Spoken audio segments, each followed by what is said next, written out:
A'udzu billahi minasyaitonir rajim. Bismillahirrahmanirrahim. Assalamualaikum warahmatullahi wabarakatuh.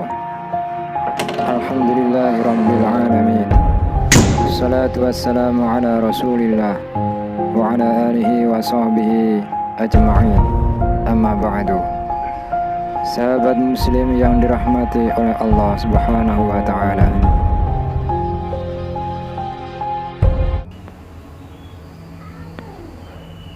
Dajjal adalah seorang yang akan muncul menjelang hari kiamat tiba. Dia bukan jin ataupun makhluk lain, tetapi ia manusia yang ditangguhkan ajalnya oleh Allah, seperti halnya Nabi Isa alaihissalam. Dajjal dikatakan kafir dan jahat, pembawa fitnah atau ujian terbesar, dan tidak ada ujian yang terbesar sejak dunia diciptakan selain dia. Nabi Shallallahu Alaihi Wasallam pernah bersabda, "Wahai manusia, sesungguhnya tidak ada makhluk di muka bumi ini sejak Allah menciptakan Adam sampai hari kiamat yang fitnahnya lebih besar daripada Dajjal." Hadis riwayat Muslim. Kemudian tidak ada para nabi sebelum Nabi Muhammad kecuali mereka menjelaskan tentang Dajjal kepada umatnya. Hanya tidak sedetail penjelasan Nabi Muhammad. Dalam Sahih Bukhari diriwayatkan bahwasanya Rasulullah SAW pernah memberikan khutbah di hadapan para sahabatnya. Lalu beliau menyebutkan Dajjal. Beliau bersabda, "Aku benar-benar akan memperingatkan kalian tentang Dajjal. Tidak ada seorang nabi melainkan ia pernah memperingatkan kaumnya tentang masalah tersebut. Tetapi aku akan mengatakan kepada kalian suatu ucapan yang belum pernah dikatakan oleh seorang nabi pun sebelumku. Dia itu, yakni Dajjal, adalah picak bermata sebelah, sedangkan Allah tidaklah picak." Sahih Jami'us Shaghir halaman 3495. Sahabat muslim yang dirahmati oleh Allah Subhanahu wa taala. Makna asal dari kata ad-dajjalu adalah mencampur adukkan. Dikatakan dajjala idza labisa wa mawah. Maknanya adalah merancukan dan mengadu-adu. Jadi Dajjal adalah orang yang merancukan, pendusta, dan yang diberikan sesuatu yang luar biasa. Lafaz Dajjal adalah mubalaghah atau melebihkan dengan diikutkan wazan fa'alun. Jadi maknanya adalah banyaknya kebohongan juga kerancauan darinya. Keluarga Dajjal, ayah, ibu, kakek, dan nenek moyangnya adalah penyembah berhala. Mereka keturunan Yahuza yang telah menikah selama 30 tahun tetapi belum dikaruniai seorang anak.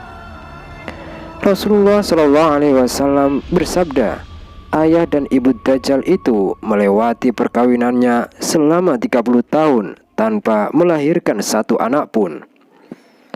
Kemudian lahirlah dari mereka seorang anak laki-laki yang buta sebelah matanya. Ia menjadi orang yang paling berbahaya dan paling sedikit manfaatnya bagi kedua orang tuanya dan bagi umat manusia. Kedua matanya tertidur, tetapi hatinya tetap terjaga. Hadis riwayat Imam Ahmad dalam musnadnya. Selain itu, Dajjal juga tidak memiliki keturunan atau mandul, sebagaimana yang dijelaskan dalam hadis Abu Sa'id Al-Khudri radhiyallahu anhu tentang kisahnya bersama Ibnu Sayyad. Dia berkata kepada Abu Sa'id, "Bukankah engkau pernah mendengar Rasulullah SAW bersabda, sesungguhnya dia, yakni Dajjal, tidak bisa memiliki keturunan?" Dia, Abu Sa'id, berkata, "Innahu la yuladulah." Benar jawabku. Hadis riwayat Muslim. Ia terlahir di negeri Samirah, sebuah negeri kecil di Palestina, yang kemudian hari menjadi kota besar pada masa Nabi Daud dan setelahnya. Negeri Samirah ini berasal dari nama seorang Bani Israel, yakni Musa As-Samiri. pembuat berhala sapi emas atau biasa disebut Al-Ijlu. Ia pengikut Nabi Musa alaihissalam yang kemudian sesat dan merupakan tokoh kafir yang disebut dalam Al-Quran. Dajjal terlahir dari perkawinan sedarah atau hubungan sedarah, sehingga dampak dari perkawinan ini menjadikannya manusia cacat dengan mata buta sebelah. Selama 30 tahun melewati perkawinannya, ayah dan ibu Dajjal tanpa dikaruniai satu anak pun. Ketika Dajjal lahir, ia menjadi anak yang paling menyengsarakan kedua orang tuanya. Ia tak mau menyusui ibunya dan senantiasa tertidur, hingga mengakibatkan payudara ibunya mengalami pembengkakan hebat dan menimbulkan panas yang luar biasa. 2 bulan kemudian ibunya meninggal. Ayah Dajjal berpostur tinggi, gemuk, dan memiliki hidung seperti paruh burung, sedangkan ibunya berbadan gemuk. Kedua tangannya panjang dan memiliki payudara yang besar. Anak itu sangat membahayakan kedua orang tuanya dan juga umat manusia. Kemudian di saat itu terjadi gempa di dasar laut yang menimbulkan tsunami yang sangat hebat. Lalu negeri itu hancur dilibas banjir. Nyaris penduduk pulau itu tak ada yang tersisa satupun. Ketika bencana ini terjadi, Allah mengutus Jibril untuk menyelamatkan bayi Samiri alias biang Dajjal itu. Ia pun diselamatkan Jibril ketika terapung di atas laut, kemudian dibawa ke dalam sebuah gua di tengah pulau terpencil. Di sanalah Samiri dipelihara oleh malaikat Jibril. Menurut salah satu riwayat, Samiri diberi air susu dari surga yang keluar dari jempol malaikat Jibril. Seperti itulah hari-hari Samiri dibesarkan dalam asuhan raja malaikat, yakni Jibril alaihissalam. Menurut manuskrip yang tertulis di atas bebatuan di kota Ibrid di kerajaan Yordania, masa kecil Dajjal semenjak umur 4 tahun, ia telah dirasuki jin setan, penjelmaan patung sapi betina. Dikatakan bahwa perkara itu sebagai a'jubah as-samirah, yakni keajaiban Samirah. Menurut hakim penguasa negeri kala itu, anak laki-laki aneh itu dirasuki setan. Berita itu lantas disebarluaskan ke berbagai penjuru dunia. Sang hakim meminta bantuan tukang sihir dan para dukun seluruh dunia untuk mengeluarkan setan dari tubuhnya. Menurutnya setan itu akan mengguncangkan singgasana atau arsy Tuhan. Tinggallah anak ajaib itu dalam pengawasan dan pemeliharaan hakim di istananya. Selama 1 tahun di istana, terjadilah peringatan Tuhan kepada mereka karena mereka melakukan zina dan liwat atau homoseksualitas seperti orang-orang Sodom dan Amorah, yakni Sodom dan Gomora zaman dahulu. Lalu Allah memerintahkan Jibril untuk memendam mereka ke dalam bumi seperti yang dilakukan atas penduduk Sodom dan Amorah atau Sodom dan Gomora pada kaum Lut, sehingga yang tersisa hanya seorang anak kecil yang berada di istana hakim. Kemudian Jibril diperintahkan untuk membawa anak itu ke suatu pulau yang terletak di lautan luas yang disebut Laut Yaman. Jibril bertugas menjenguknya setiap saat sesuai dengan perintah Allah untuk menjaga dan memeliharanya, serta menyayanginya dengan memberi makan dan minum sampai waktu yang ditentukan. Allah menyayangi anak itu seraya berfirman kepada Jibril, "Hai Jibril, anak itu adalah hambaku, tetapi di akhir zaman ia mengaku sebagai Tuhan yang disembah di muka bumi. Tetapi aku akan mengutus orang yang akan membunuhnya pada suatu saat yang ditentukan, yang tidak akan diingkari oleh hambaku." Orang itu adalah seorang nabi yang diutus pada suatu masa, dan ia menjadi wali tanpa wahyu dan terjadi menjelang akhir zaman.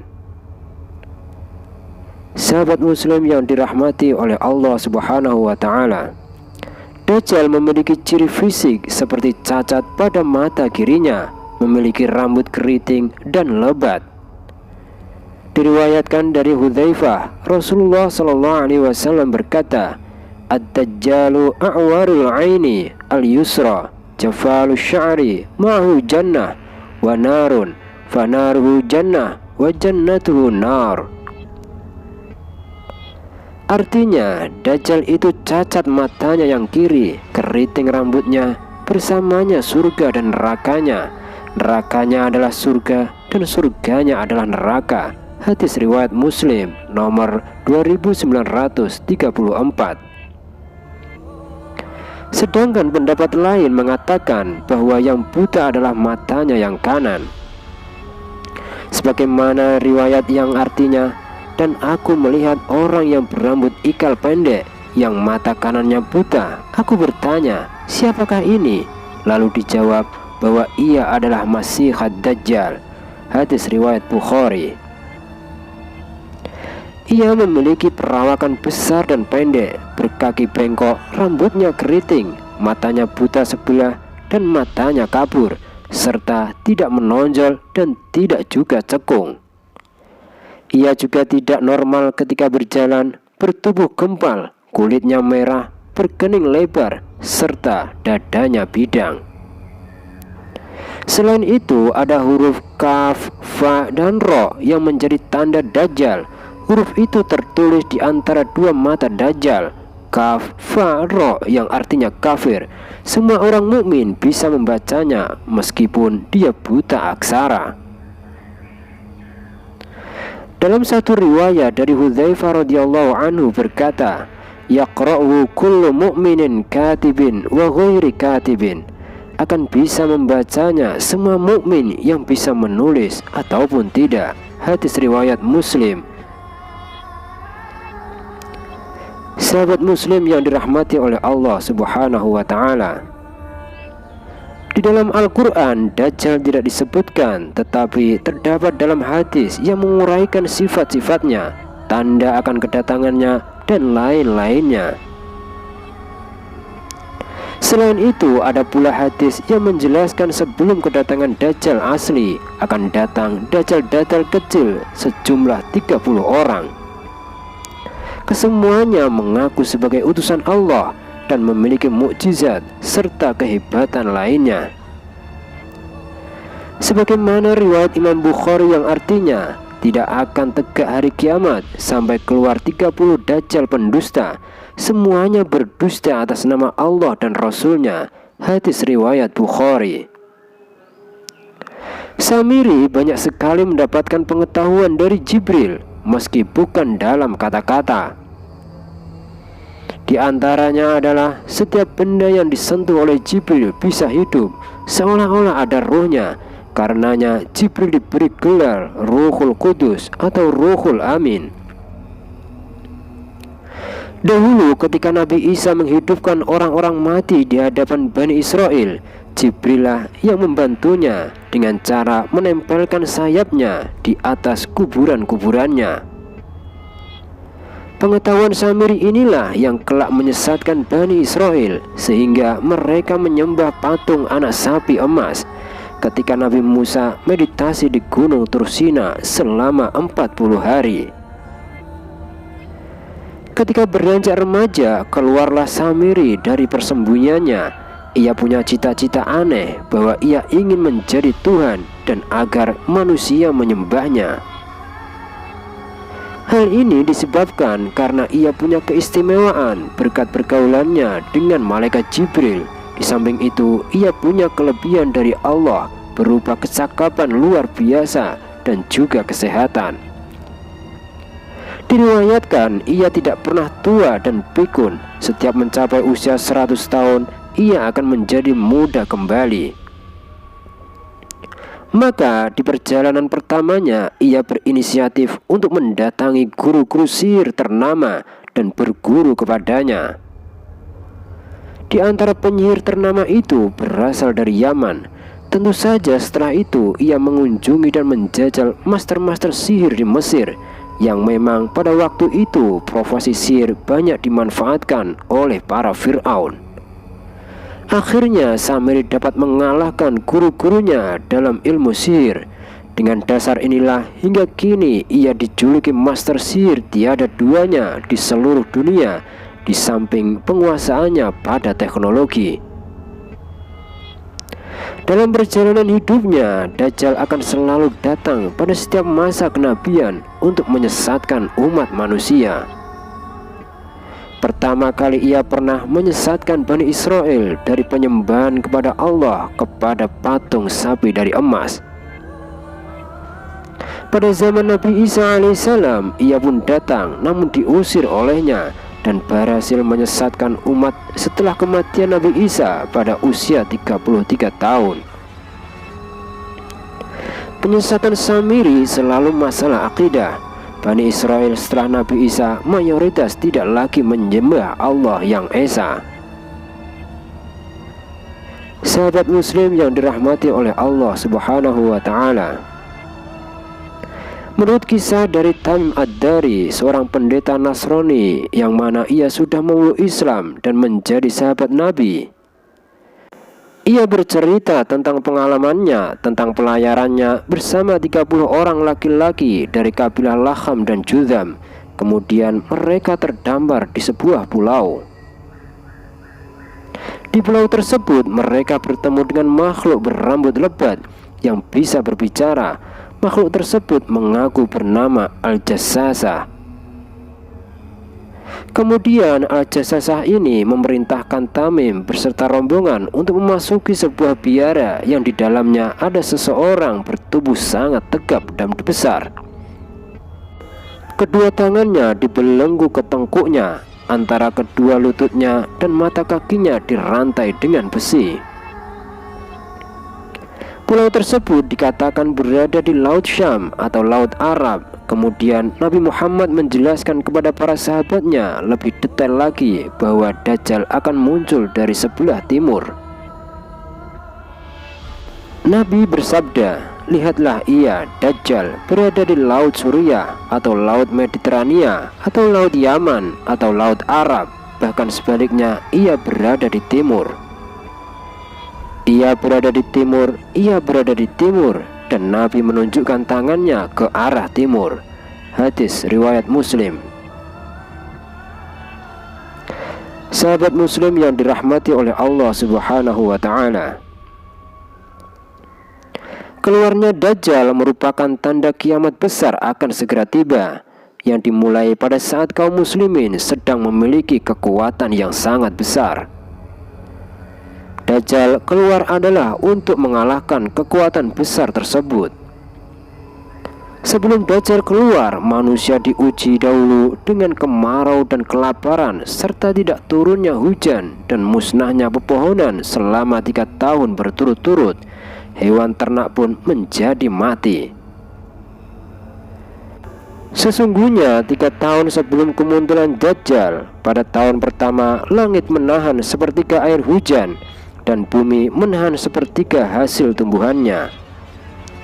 Pada tahun kedua langit menahan 2/3 air hujannya dan bumi juga menahan 2/3 hasil tanamannya. Dan pada tahun ketiga langit menahan seluruh yang ada padanya, dan begitu pula bumi, sehingga binasalah setiap yang memiliki gigi pemamah dan kuku. Menurut penjelasan hadis bahwa Dajjal akan muncul dari arah timur, yakni dari negeri Persia yang disebut Khurasan. Ibnu Katsir berkata bahwa munculnya Dajjal adalah dari Asfahan atau Isfahan, dari daerah yang disebut Yahudiyah. Kemunculan Dajjal baru terlihat jelas ketika ia sampai di suatu tempat antara Irak dan Syam. Dikatakan di dalam hadis bahwa Dajjal akan memasuki semua negeri dengan membawa kerusakan kecuali Makkah dan Madinah. Dikisahkan pula ia tidak bisa masuk ke dalam 4 masjid, yaitu Masjidil Haram, Masjid Nabawi, Masjidil Aqsa, dan Masjid At-Tur. Kemudian Dajjal akan mendatangi daerah dataran bergaram yang bernama Mariqanah.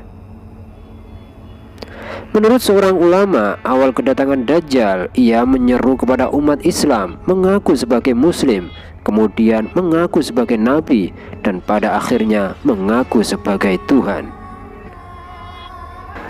Kemudian Dajjal datang ke singgasananya iblis, dan anehnya iblis sujud dan tunduk kepadanya.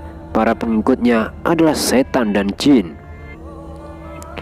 Pengikut yang lainnya adalah umat Yahudi, orang Arab lemah imannya, para wanita akhir zaman, orang fasik, orang kafir dan munafik, pelaku seks penyimpangan, berbagai suku bangsa, para pria yang seperti wanita, dan para wanita yang seperti pria alias LGBT. Dajjal memiliki kelebihan-kelebihan seperti halnya mukjizat para nabi. Kelebihan ini disebut dengan istidraj, yaitu suatu kemampuan atau kenikmatan yang diberikan oleh Allah tetapi digunakan untuk kemaksiatan. Dajjal sanggup menghidupkan orang yang mati yang ia bunuh. Ia mampu menyembuhkan orang buta, orang sakit lepra, dan memunculkan kesuburan, membawa sungai, surga dan neraka, dan menghidupkan orang yang lama telah mati. Ia juga mampu memerintahkan langit untuk hujan, maka turunlah hujan, memerintahkan bumi untuk menumbuhkan, maka tumbuhlah tanaman-tanaman. Dia dapat melihat dan mendengar di banyak tempat pada waktu bersamaan, dan dia mempunyai keahlian untuk menipu manusia. Menurut hadis riwayat Imam Ahmad, ia dikatakan memiliki keledai yang bisa terbang. Lebar kedua telinga keledai itu adalah 40 hasta. Keledai putih itu memiliki kekuatan satu langkahnya sama dengan 1 mil jaraknya. Keledai tersebut memakan api dan menghembus asap, dapat terbang di atas daratan dan menyeberangi lautan. Kecepatannya seperti awan ditiup oleh angin, dan bumi berputar terasa lebih cepat ketika ia berada di angkasa. Dajjal hidup bersama dengan para setan dari golongan jin kafir atau jin korin yang wajahnya sama persis dengan orang-orang yang telah lama meninggal.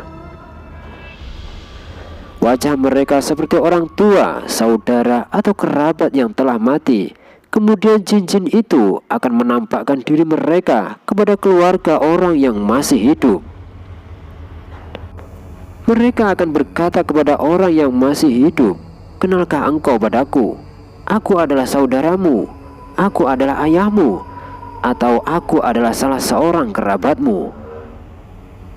Kemudian para setan yang wajahnya seperti keluarganya itu akan mengatakan bahwa Dajjal adalah Tuhan. Dengan kemampuan yang dimilikinya itu, maka ia akan menyatakan dirinya adalah Tuhan dan akan menipu manusia dalam berpikir. Ia mengatakan bahwa ia telah bangun dari kematian. Salah satu orang penting akan dibunuh dan kemudian ia akan menghidupkannya kembali. Sesudah itu Allah akan menghidupkan apa yang ia bunuh tersebut. Setelah itu ia tidak memiliki kekuatan ini lagi. Dajjal juga akan datang membawa beberapa unsur alam seperti air dan api, sungai dan gunung roti. Kemudian ia sanggup mengeluarkan harta yang terpendam dari reruntuhan, sehingga harta tersebut mengikuti Dajjal seperti sekelompok lebah. Pada suatu hari pada musim kemarau, Dajjal akan bertanya, "Apakah kamu menginginkan api atau air?" Jika menjawab air, itu bermakna api yang diberikannya. Jika jawabannya api, ia akan memberi air. Kamu akan diberikan air jika kamu mengakui Dajjal adalah Tuhan dan bila kamu murtad dari agama Allah. Apabila kamu lebih memilih api tetapi tetap berada pada keimanan kepada Allah, maka kamu akan dibunuhnya. Sahabat muslim yang dirahmati oleh Allah Subhanahu wa ta'ala, kisah selanjutnya adalah Dajjal akan dibunuh oleh Isa di kota Lut, di pintu gerbang kota tersebut, yakni di Palestina. Menurut Dr. Syauqi Abu Khalil dalam Atlas Hadis An-Nabawi, Lut adalah kota yang terletak di dekat Baitul Maqdis atau Aliyah di Palestina dekat Ramallah. Lut merupakan salah satu kota yang berkembang di daratan Sharon, yaitu 15 km di tenggara Tel Aviv, Israel.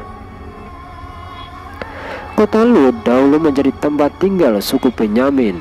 Kota seluas 12.226 km persegi itu sudah muncul sejak periode Kan'an. Temuan tembikar di daerah tersebut menunjukkan kota Lut telah eksis sejak 5600 hingga 5250 sebelum Masehi. Sewaktu Nabi Muhammad masih hidup, ia pernah mengatakan kepada para sahabatnya bahwa jika Dajjal muncul, maka ia yang akan menghadapinya untuk melindungi para sahabatnya. Berikut adalah beberapa poin-poin penting dalam menjaga diri dan keluarga berdasarkan dalil dari hadis.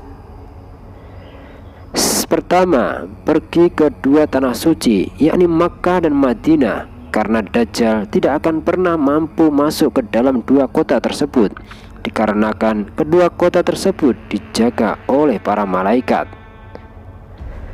Yang kedua, menjauh dari keberadaannya. Maksudnya saat Dajjal sudah keluar, umat muslim dilarang mendekatinya sebisa mungkin untuk menjauhinya, meskipun harus ke daerah pegunungan. Walaupun ilmu dan iman sudah dirasa sangat kuat, karena dikhawatirkan akan terkena syubhat yang dimunculkan oleh Dajjal. Nabi Muhammad SAW bersabda, siapa yang mendengar keberadaan Dajjal, hendaknya ia menjauh darinya. Sungguh demi Allah, ada seorang mendatanginya dalam keadaan dia mengira bahwasanya dia itu beriman.